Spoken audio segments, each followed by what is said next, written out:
I'm Steve Gilman, and this is Brand Story, where we help you build stronger, more sustainable brands by sharing insightful conversations with brand leaders, marketers, and professional storytellers. My guest today is Troy Hitch. If you really think about what matters in 2025 and beyond for a brand, it really is getting down to these little signals in a universe of noise that can harmonize in a moment, in a split second. And the brand can be one of those harmonizing signals. Troy is RAPP's Global Chief Creative Officer, and it brings over 2 decades of experience to that role. Outside of RAPP, he has held key positions at Omnicom's Proximity and BBD&O, where he led campaigns for clients including P&G, Frito-Lay, Warner Brothers, and Volkswagen. He also founded his own experiential agency, Big Fat Brain, which has one of my favorite names ever. Troy, welcome to the program. Thanks, Steve. Great to be here with you. Yeah, man, I really appreciate you making the time and your decades in the business. I think it's going to be a fascinating conversation. And I wanted to jump off just with something that you and I have in common. Your background in theater is pretty rare in this industry, and I'm a theater person too. So can we talk a little bit about that? Because I think it's a really original background for this, and I think it actually contributes to success a great deal. I totally agree. I mean, I'm lucky to be in this business because I just absolutely faked my way into advertising with truly because I was an illustrator when I was younger, and I actually thought about maybe taking that path, but ended up going into theater and really enjoying my time. And I actually ended up writing musical theater, and just it was such a huge creative outlet. And then realized, oh, there aren't any jobs for musical theater composers, so yeah, so made my way into advertising, but never ever regretted the background that I had. And I'm sure, if were you on the acting side, directing No, side? actually, I was a directing major. Oh, interesting. Okay. Yeah, so I directed plays, and then I think we have a very similar path because I also had a marketing background. I had 2 majors, so thank God for the marketing one. And, I was directing plays and trying to do it professionally and realized, oh, I can make $12.50 a year doing this. Yeah, and it just, I guess, depending on where you were in life, you maybe made similar decisions that I did. That I don't regret any of them, but I do miss that. I miss the idea of really being like I don't know, a performing arts person. I just think it's such a cool place to be. But a lot of those skills and a lot of those passions transfer, perfectly into the pitch theater, and leading teams of people and trying to get everybody excited about something that's maybe not as exciting as it sounds, and comes in handy. That's for sure. Yeah, I also think the work ethic from theater, the passion for storytelling, the like power of the empathy that you have to practice every day in theater translates to our business really well. I honestly wish we recruited more people from the theater backgrounds because they have one part scrappy work ethic and one part just like they're very free around storytelling. Yeah, when you talk about makers, there's no more spit and string maker than a theater person, just trying to figure out how to get the show over the line and opening night, and lots of duct tape and last minute painting, and yeah, so an improv, all of the skills that I think that come to bear to make something happen out of nothing. There's no better starting point than theater. Yeah, I mean it's extraordinary the skills you gain. So I was really I saw that in your background. I was like so thrilled to talk to you. No, that's great. Glad we have that in common. Tara Lawwell at Rethink does a bunch of theater. She's a creative director too, and she writes, and up in New York writes, and then they perform. I have a great buddy named David Rosenberg. He actually just launched a new agency called Brand Up Comedy. So he's combining stand-up comedy, and we go back to our theater days. But he's really reimagining what it looks like to integrate live stand-up comedian performances into brand experiences. It's really, That's really so cool stuff. What a great idea. Yeah, I spent years teaching and performing improv, and I swear like improv has helped me in business. That's another thing I think they should require in education is make everyone do improv. It'll help you with as fast as the world changes. So let's talk a little bit about you founded Big Fat Brain, which by the way is one of my favorite names now for an agency ever. And you did a comedy series called "You Suck at Photoshop," and I know these are early days, but was this right like on the onset of YouTube when it was first starting to catch on? Was it pre? When was that? Yeah, and it was like YouTube was 2006, and You Suck at Photoshop uh, launched like in December of 2007. So we were on the early days, and we had been working with a company called My Damn Channel.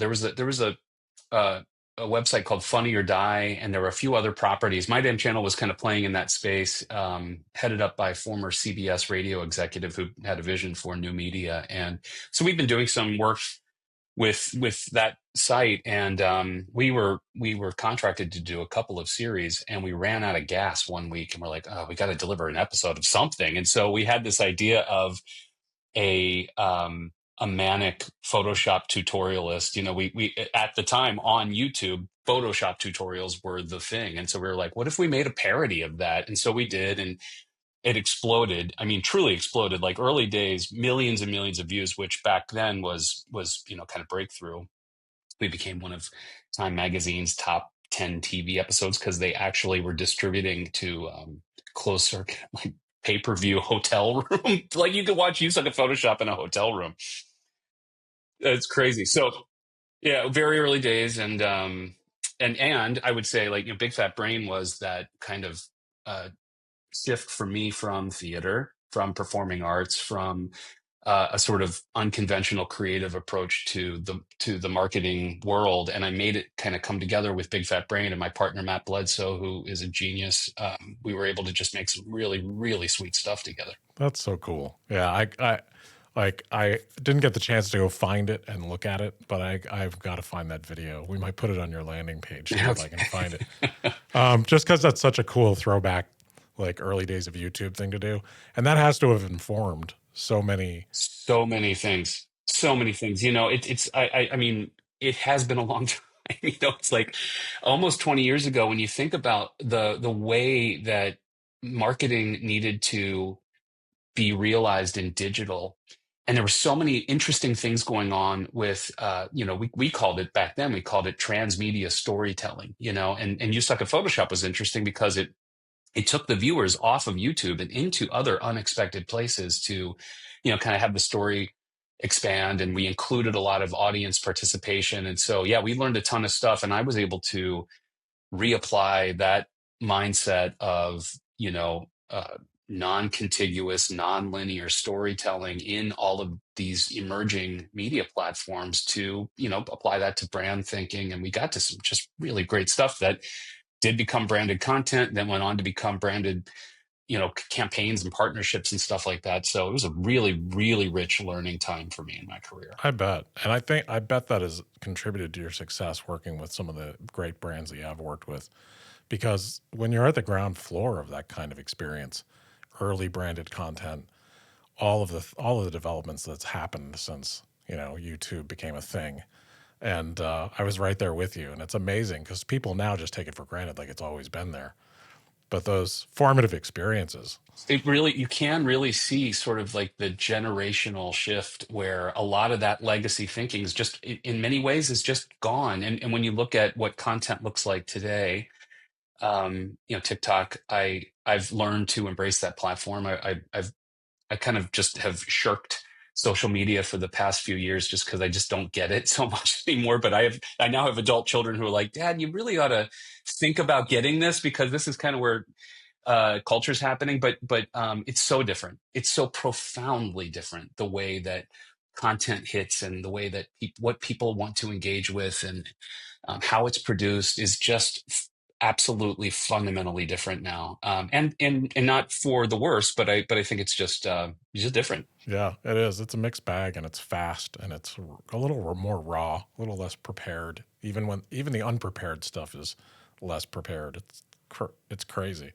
So you've been at RAPP on and off, I think, since many years ago, and you've left and done other things and come back, and now you're chief creative officer, the global chief creative officer. So can you tell me just a little bit about your journey with RAPP as an agency? Well, yeah, my that my coming and going really is an Omnicom story. So Omnicom is the holding company of RAPP.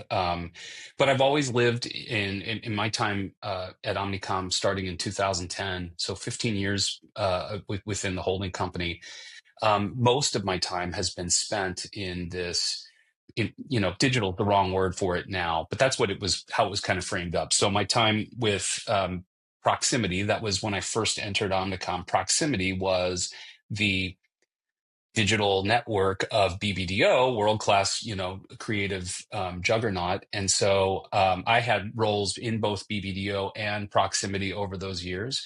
In fact, I got to lead the creative teams in Chicago, BBDO in Chicago, and so I got to see the marketing, advertising world from a few different dimensions, but mostly grounded in this digital, direct, personal, one-to-one, data-driven kind of creative stuff, because that's where I just feel so passionate about being able to connect with individuals, and especially now uh, in this moment in time in the marketing world, we've never had a better understanding of the individual. And so Proximity got rolled into RAPP, as these holding company soap operas unfold, and so I was lucky enough to just join the leadership team of RAPP as a part of that merger, and I think it was like 2019, maybe somewhere around there. And since then, I've been working either in an innovation role and now in this global chief creative officer role with RAPP to I really do believe we're the spearhead of what creativity looks like in the marketing world moving forward, because we have this rich heritage in direct digital, first party data, CRM, all of these things that once were, I think, kind of, cast away as like, oh, you're below the line. You're the other stuff, right? But this now, in my opinion, is where big ideas are happening, because we can connect with an individual in a way we've never been able to before. And it's very exciting. Yeah, it's really interesting how it's come around. How, people were ready to just flush so many of those channels down the toilet, like they didn't matter. I actually remember Proximity. I, have a lot of friends in Chicago and had crossed paths with the name a few times, and so it's just fascinating how, having a lot of friends in the industry that have gone through all the holding company permutations, it's a great learning experience. You're getting great changes in culture. You have more access to more tools and more people. So what does your week, your month look like being a global chief creative officer with teams all over the world? And you're working on, I would assume, something in Dallas right now, and maybe you're working on something in Argentina next week. Well, how does this work for you? Well, that's wow. Almost as if you were like watching me type on my. I in fact am working with our teams in Argentina right now. We've got some of the best creatives in the world in Buenos Aires. Yeah, so what is, I don't know. It is a mixed bag all the time. I've got the great news for me in this role is I have amazing leaders at the ECD level across the globe, unquestionably. Some of the strongest creatives in the biz that are, they know their work, they know how to get the best out of the briefs. They lead excellent teams. They're doing great work. So a lot of that, I don't have to get in their way. I can come in and provide support when they need it. I can give guidance. I can help, sell something, keep it sold. I can help, pave the way for maybe, getting the right resources in place and stuff like that. So it's a matter of just team curation and fostering and development. I'm pretty well set up with an amazing team. The bigger challenge, I think, for all of us, and not just RAPP, but all of this industry, is what are we going to do about AI and the demand for cost containment and moving things offshore and consolidating production, which is a big thing that Omnicom's been going through this past year. So there are some, existential things that are going on right now that demand my attention, and I'm and I also still get to be a maker. how and when I can, kind of apply that. So I'm working on a project right now for a big pitch where we are trying to set point on the horizon for a client for what does this all look like, in the next year or two. And so there's just a nice mix of stuff for an old theater guy who just likes to hang around with creative people and make fun stuff. I think that's so cool, man. I mean, your background and your skills are so uniquely suited to what you're doing because you're basically putting on a musical with all these different incredible talented players, and your curtains just tipped over and the power just went out, but you're gonna get it done anyway, right? Oh man, Metaphor City, Population 2. That's good. Yeah, it's true. It is. It's I think I don't think anybody who's spent any time in this industry would argue that we live on on our toes, where we're just constantly ready for the power to go out, for the curtain to not work, right? And so and I think that's half the fun. It's also the grind, and it's it's some people can't hang with it, but man, it sure is fun when you have to figure stuff out on the fly. I love that part of the work. Yeah, I love talking to people that look at it as, I mean, there's days where it's maddening and the pace of change is impossible, and or a client demand is really, really difficult to wrap your mind around. But the most successful people in our industry and the people that I always love talking to are the people who are just like, bring it. This is crazy. I'm going to leap into it. But you're right. Some people can't deal with the pace of change and the chaos. Other people can. That's why I think we should just pursue theater majors, for young talent because they can deal, It's true. Whether they're theater people or they come from another walk of life, I am interested in people who have an unconventional background, because I do think that that's not to say that there aren't great, amazing talent coming out of the ad schools and stuff like that, and we surely hire them without a doubt. But I do love people who have a somewhat unconventional approach to this work and aren't afraid to try different things, break things, that kind of stuff. So it's nice to have that variety. Yeah, I'm with you on that. I had Will Guidara, the author of Unreasonable Hospitality, who had the #1 restaurant in the world. And hot people that come from hospitality backgrounds are a lot like people who come from music backgrounds or theater backgrounds. And some of the best creative that I've worked with, or the people who have staying power in our industry, they may have gone to ad school, but it surprises me all the time how many of them are musicians, or how many of them lean into theater, or they got here by working in hospitality.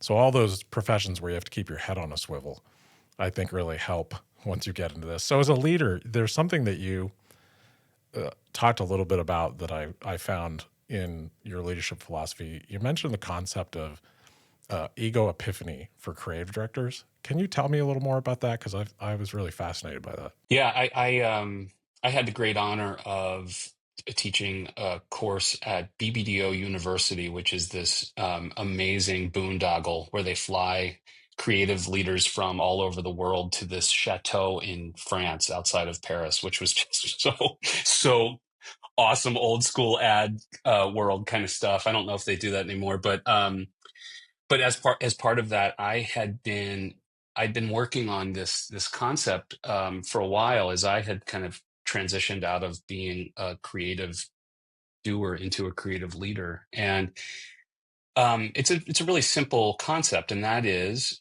I think that in order for someone to be able to progress to a creative leadership role, they need to have this epiphany where they discover that they are genuinely more rewarded and fulfilled in the success of their team than they are of themselves. And so it's a very difficult place for people to get to. And a lot of people don't ever get there. And there are plenty of really successful creative directors that never really got there, and that's okay. But I realized that, like, in order to get to a role where you're scaling, where you are uh, you're able to push things further, faster, stronger than ever before. It's relying on a trust in the people that is just, you either got it or you don't.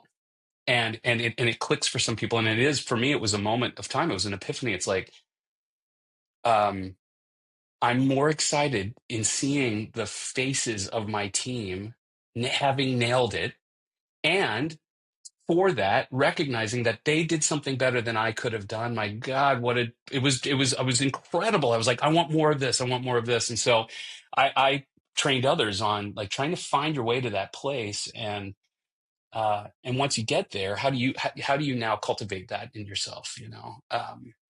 How do you look at ideas that are being presented to you through a different lens? Removing yourself. There's a lot of humility and generosity in that, which I think makes for a great leader as well. And yeah, and so yeah, the ego epiphany to me, I don't pound that drum. I don't even use that phrase so much anymore. But it's the way that I'm leading my team all the time, trying to encourage my leaders to operate with that same sensibility. I love that, man. I think, I've seen so many good creative ideas die on the egocentric hill, of the big deal creative director or any other executive, quite frankly. So the thing you said about it just being, it's just not about you. The sooner the creative directors or any, we have a lot of individual talent in our industry. Everyone's talented. But as soon as you realize that the sum of the parts is way better than anything you can do on your own. For sure. And what's interesting, the tension that lies in that, because and this was also part of that course that I taught was the delicate balance is that ego is still very important in our industry. And what I with some very, very lightweight research, because I am a creative, I sort of got to this idea that there's egotism, which is bad. Egotism is bad. Egoism is good. And you need a creative leader who has a healthy ego, because you still need that person to go stand with the client with that high flying CMO and operate with theatrical prowess and conviction of the idea and build confidence and earn trust. And like, you need somebody who believes in themselves, believes in what they're showing you, and you can feel that. And that ego is important. But when it gets in the way, when it prevents great ideas from living and breathing, when it squelches the hearts and minds of the team, that's egotism. It's bad news. So, like, trying to ride the rails on that, I think, is really hard for somebody across their career. Yeah, and I think that's the journey to be great at this and to do great work, because you will occasionally do great work completely on your own. It was your idea, but having a healthy self-esteem, like having really good self-esteem where you don't have to have someone else lose for you to win. And you're trying to raise everyone up. I mean, that I think is what separates the great people in this industry. Yeah, so I love hearing that. I think I wanted to make sure we got to talk about that a little bit, because any young creatives listening or anybody in our industry listening or any marketers on the client side, I think the more you can try to find that divide, the better off you're going to be. Yeah, it's hard. You know, we're in an industry where it's, what have you done for me lately? And it is difficult to. But one of the things, actually, the reason I'm in Dallas is we were doing a senior leadership team looking at all of our talent across North America and how we can better serve them. And one of the things that was really clear is we need to make sure that our people understand that their value is not tied to the account that they're working on, or the scope that they're assigned to. And I think it's too easy for people to walk in every day and be like, well, what happens if my account goes away? I'm going to go away. And that's not, so we're trying to figure out like in the moment right now, how do we make sure that we're conveying that value to our team so they understand, like, you are so much more important than the thing you chuck out every day. You're so much more important than the work that gets deployed, than the meeting that you had with the client, than the deck that you built and presented. Like, and so that is hard to do in this industry when it's a numbers game, and we are experiencing, like every other holding company experiences, lots of organizational volatility. It's difficult for people to believe that, and understandably so, because we have to operate with uh, a business model that is not always people first. And so it's a really difficult thing to balance, but I'm just glad to be on a team that has that at the core, how we want to operate with our folks. I think that's probably why you all are so successful. I think it's part of it. Yeah, even when circumstances make it impossible, that mindset I think is so important because I've been in shops and been around shops where people were afraid, and man, there's nothing that kills good work than fear. Geez. So if you're afraid that like, oh, that didn't go well, or that client didn't like the deck that I worked on or the thing that I worked on, you're afraid for your job.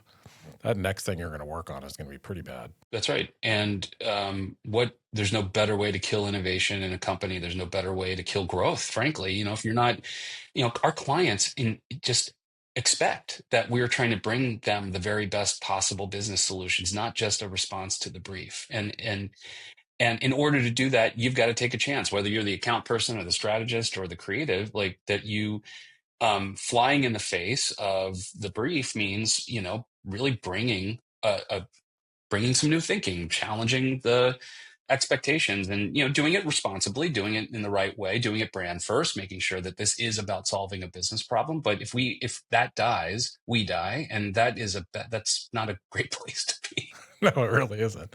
What's interesting? I was thinking while you were just walking through some of that is how emotional how emotional the work of agencies is. So, while we're meeting business goals and we're, working on tight briefs and tight timeframes, we're almost like emotionalists for hire.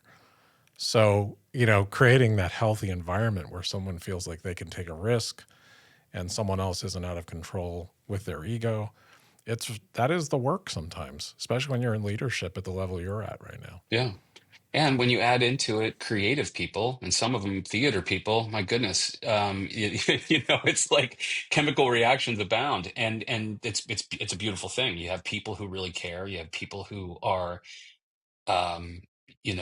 they're emotional core type people.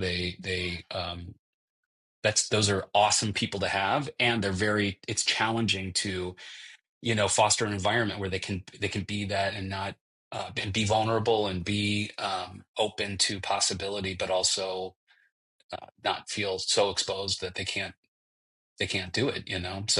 So let's talk a little bit about. You mentioned AI. I know you right now you're like everyone in the industry. You're working through it, but I know you're really working through that and the innovations and how to stay authentic in creative narratives and all those things. And that kind of feeds into like what's going on in the industry. So from your point of view, can you just talk about that a little bit? Yeah, I'm thinking about it all the time, and I hadn't been for a little while because I'll be very honest. I've been reluctant to kind of run right at it because obviously there's a lot of implications to it. um, that runway has run out. There's no more room or time to be like, well, I don't really know about this AI stuff. And so the good news is Omnicom is way ahead of the curve with employing all kinds of AI technology to optimize what we do for our clients. But we, particularly at RAPP, are, I think, uh, really on the sort of bleeding edge of how you use AI to drive better decisioning of like what things, where do they go, to whom do they go, when do they go there, what's the cadence of when those things happen. And so um, that to me is the fundamental building block to getting to next generation creativity, because and it's important to note that it's beyond personalization at scale. We always talk about personalized content. We talk about content at scale. All of those things are important, but they're raw ingredients in this recipe that get us to this sort of transcendent way of creating an idea that lives in the heart and mind of an individual. That is absolutely thrilling to me. And so I am so excited that like I've been thinking about that, and I call it a million little big ideas. That's the way that we talk about it at RAPP.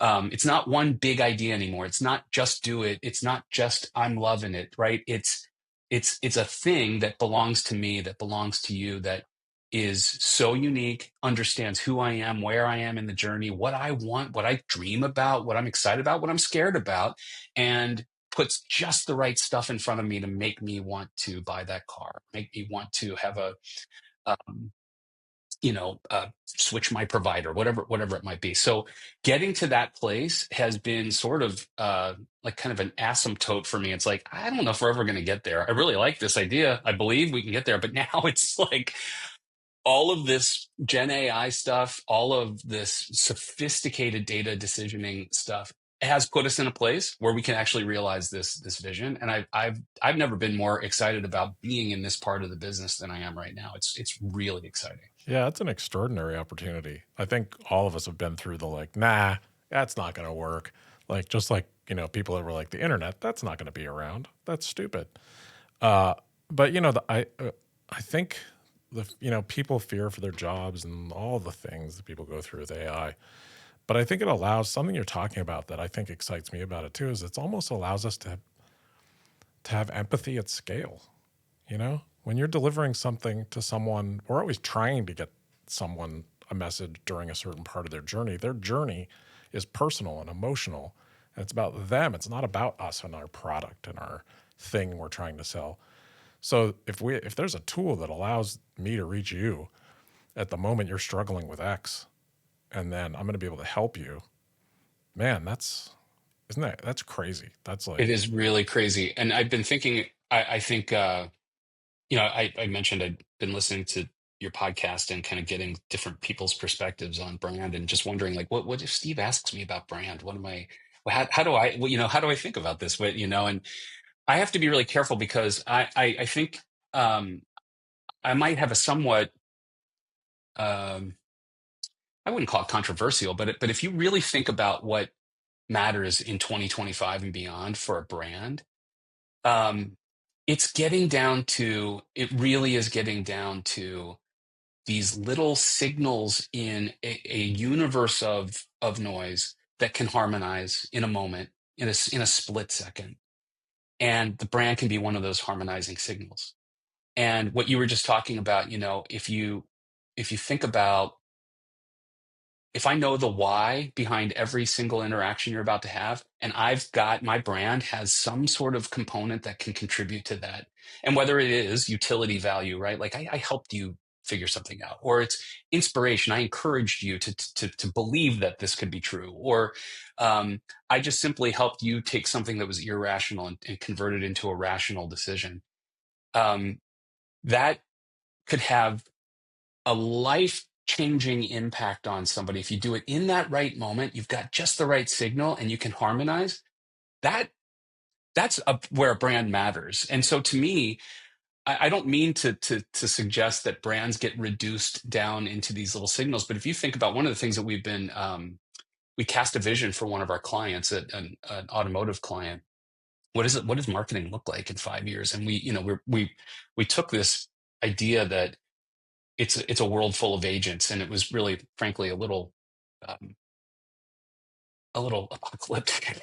When you think about the idea is, these agents become so intelligent that they do a lot of stuff for us, of course. But what if agents talk to other agents? And I'm in the market for a car.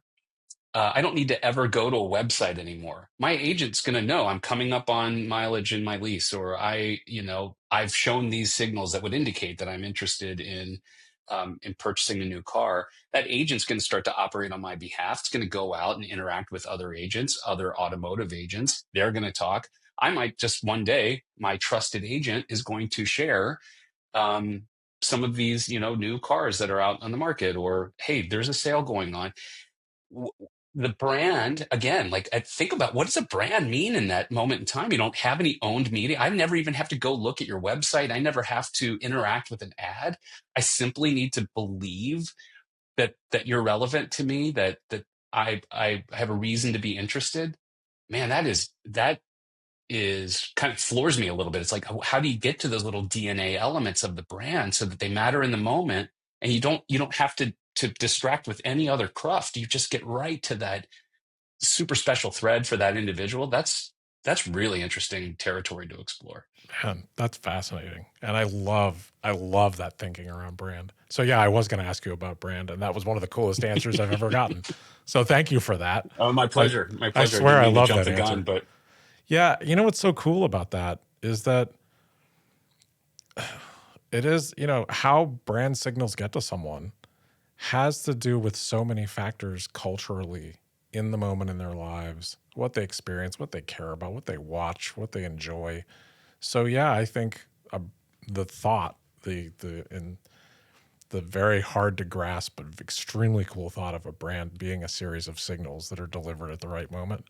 I'm going to be thinking about that for the rest of the day. That's one of the coolest things I've ever heard. well, I'm very lucky to have partners in this company who are actually like they're the scientists that can figure that stuff out. We've got some of the most brilliant data Marsai technology people that we're working on that stuff right now. It's happening. And so yeah, it's cool. It's so different too. It's so different from how we thought about it for many years, you know? I mean, it's a completely different ecosystem and it's accelerating. But it's weird how sometimes you can look at it and be like, oh man, that's going to ring, like you said, it's a little apocalyptic. It's going to wring all the humanity out of everything. But then again, maybe it's not. Maybe that makes things more about the consumer and less about the brand. Maybe the brand then has to be more of a participant in people's lives in a way that they want, not the way the brand wants. Yeah, that is a really good point. It puts the consumer sort of in the center, truly in the center. We talk about it all the time, consumer centric stuff, right? But I mean, like if you are the context, and this is like technology wise, Apple Intelligence promise hasn't really kind of come to fruition yet. I know they're struggling, but they were the first ones to really be thinking about putting that LLM in your pocket, right? You're going to create AI that is uniquely tuned to you. Everything will be in that context. So that never more than now has it been important to figure out what is your indispensable value brand to this person, right? Like, because there's no way that you're going to get in with a general all-purpose solution, it's just not going to happen. So like figuring that out is going to be hard, but man, is it going to be cool when we start to really get to that place with our clients. I wonder if it's really going to help brands stop just paying lip service to the consumers at the center of what they do when it's really they want to push this stuff out and then make them. I mean, I feel like it kind of forces a brand's hand to truly be about the consumer because if you want to be in the conversation, if you want to be able to deliver those signals at the right moment, they have to be genuine. Absolutely. And there are plenty of brands that do that very well today, I mean, like that have embraced whatever technology is at our behest now. So I think philosophically, there are plenty of brands that are ready to go there, and I think there are many that aren't ready yet, and that's okay too. We're not ready to get there, but soon we'll cross a threshold where you're just not like the media landscape is going to have fundamentally changed, and you've got to have prepared for what that new landscape is that you're entering. Yeah, that's so cool, man. This has been a blast talking with you. It really just makes me think like bring it back to your theater background.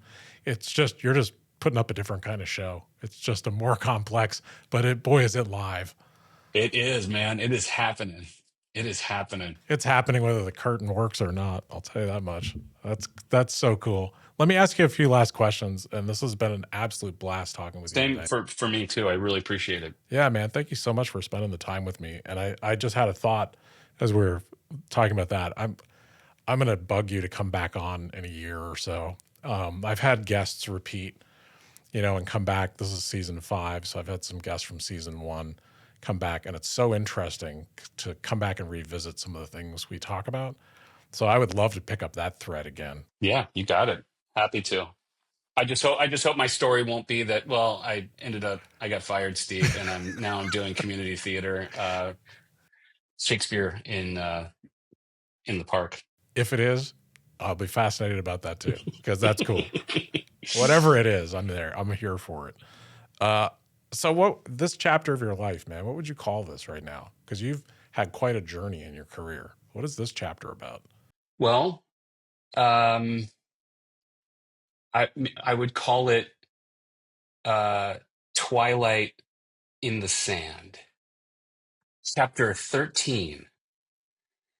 Um, I am I'm watching my I'm feeling my life energy deplete. I'm old enough now that I feel old, and that's a really scary place to be. And the sun, yep, getting tired. Sun's going down on the horizon, but there's soft sand under my feet. It feels good, and so I'm not ready to give up the ghost yet. I go back and forth with that because I this is a young person's business. It really is, always has been, and I recognize that. And sometimes I feel like, man, I don't know if I've got the answer. I don't know if I've got the. But then, like, I start to feel like the possibility sparks again, and I'm like, oh yeah, we're right on the precipice. We're almost there. So yeah, the sun's going down, but it's not all the way past the horizon. So I feel like I've got a little bit of daylight left to figure this stuff out. Man, that's so cool. I think that comes back to the fact that you're so good at seeing the possibility in others because being at that point, where the sun is and being in the soft sand allows you to pull some people up around you. And I swear to God, I hope that's something that we don't lose in this industry because youth and that energy and the incredible creativity that comes with that also needs to be balanced with some like experiential empathy and the ability to help others because it's not a young man's thing. No, it's not. Let me also add one other thought to that because I think it's really important to say this to your audience and anybody that's willing to listen. This is a people business. Make no mistake about it. And no matter whatever happens with AI and no matter how far flung the technology gets, we will always have a role to play in ensuring that something that's special to another person occurs, and I don't know what that looks like in the channels of the future, and I don't know what it looks like when our role has been uh changed by the way the technology works. We may not be able to do it with the same kind of chops that we have now, but we'll never not be critical to making great creative things happen. And so I believe that to be true, and that's also something that I'm trying to convey to the teams and especially to the folks that are on the front line of figuring out these solutions. Don't ever be fooled into thinking that we're dispensable. We're not. Yeah, I agree with that 100%. It's a very human industry, and I firmly believe human beings can never be cut out because the human experience is too rich and complex. I don't think you can capture it completely. You always need that human element. Cut to next year when you're Yeah, talking to right. Troybot 6000. I'm interviewing the virtual you because you're on a That's beach right. somewhere. Exactly. Yeah, yeah. So last question I always like to ask, and it's just sort of like a way to get to your advice for the younger people coming in the industry. What advice, if you could go back, what advice would you give your younger self back when you were coming out of theater and going into the ad world? Well, what this is a really tricky question because I think the generation there's such a difference in the way that people work and how they're rewarded today than when I'm a Gen X guy. We, for better or for worse, we poured our guts into our jobs. Like I was working every day, 80-hour weeks, 100-hour weeks, trying to prove a point, prove myself to try to get promoted, show up, make that thing better than it could ever be. I just don't think that's the way people work anymore. I don't think they value work that way anymore. That's okay. It's different. I think what I would say to folks though then is what is um, what is the inescapable thing that you think you can create or contribute, and don't not do that thing, because you're going to have so many different external factors that are going to either try to convince you that you're not good enough to do that thing. They're going to say that you're too busy to do that thing. You're not going to make enough money doing that thing. Um, you're Your family may not believe in you for doing that thing, right? And there's something special in that. You just don't not do that. And so for me, that was like, I'm going to work my guts out until I can do it and figure it out. Today, maybe it's a different way of thinking about it. But I still think that it's up to you to protect that and get it over the line. I think that's incredibly good advice, and it's a great reminder because even as things look different, there's still a core of showing up, like with your authentic passion for something, and it's not going to get done for you. So sometimes I don't know, I'm Gen X too. So sometimes the grind that we had, maybe it was certainly not easier, but maybe it was simpler.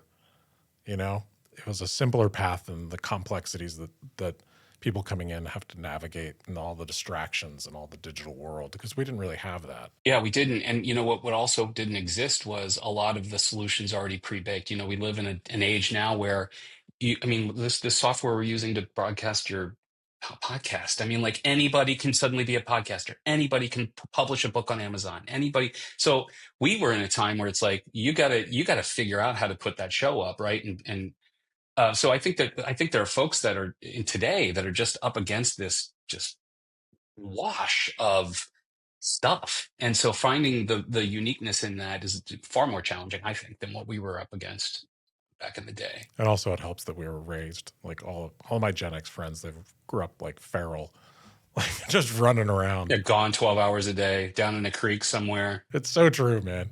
It was an interesting way. There wasn't a whole lot of like cell phones and people checking on you. You were just out there in the wild. I hope everyone's enjoyed Old Guy Cast. Yeah. With Steve and Troy. I don't know. I think we're adding a lot of value, and I really appreciate your time today, man. This has been an absolute joy talking to you. I've really had a blast. Yeah, right back at you, man. And anytime I would love to come back and kind of do a check-in on where this stuff is, because it'll be interesting to see. I don't know what it'll be like a year from now. And I just think that's so cool to be able to come back in and check in with someone. So we'll see if you're a bot. I don't know, got 40% chance. Yeah, we don't know. But like if I have to, interview the virtual you, so be it. So anyway, thank you so much for being here today, man. My pleasure, Steve. Want to hear more inspiring stories? Subscribe on your preferred podcast app so you don't miss an episode. And if you like what we're doing, please rate, review, and share. It's the best way to support us. Thank you for listening to Brand Story.